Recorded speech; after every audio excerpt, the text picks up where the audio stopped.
fait partie de notre quotidien et pourtant nous ignorons beaucoup de choses à son sujet. C'est donc l'occasion de se jeter à l'eau et d'en apprendre un peu plus en remontant directement à la source. Pour cela, intéressons-nous au territoire du Boulonnais.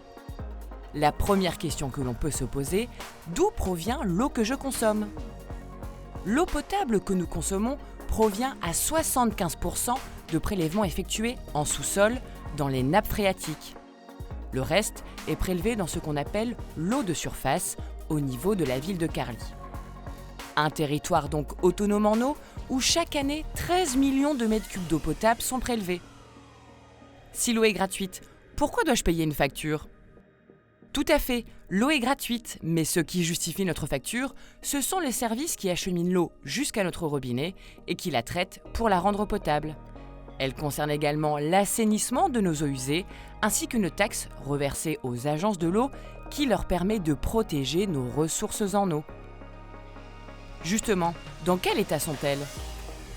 Sur le Boulonnais, l'ensemble des cours d'eau, du bassin versant de la Slack, du Wimereux et de la Liane, est impacté par un phénomène appelé eutrophisation. Concrètement, il s'agit d'une dégradation de l'environnement aquatique. Plusieurs éléments sont la raison, notamment l'activité agricole, les défauts de fonctionnement des réseaux d'assainissement ou les pollutions historiques. Comment notre territoire est-il protégé ? C'est le SDAGE, schéma directeur d'aménagement et de gestion des eaux, qui est garant de sa protection. Tous les 6 ans, il fixe des objectifs précis pour restaurer et maintenir la qualité des ressources. Il doit permettre, à l'horizon 2027, de réduire les problématiques liées à l'assainissement, préserver les zones humides, maîtriser l'érosion des sols et garantir un usage durable et partagé de la ressource. À mon échelle, comment puis-je participer à leur préservation ? En adoptant tout simplement de nouvelles habitudes, par exemple en limitant l'utilisation de produits toxiques et en évitant de les rejeter dans l'évier.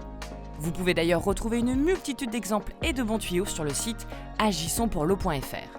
Alors rejoignez-nous, likez, partagez et ensemble agissons pour protéger nos ressources en eau.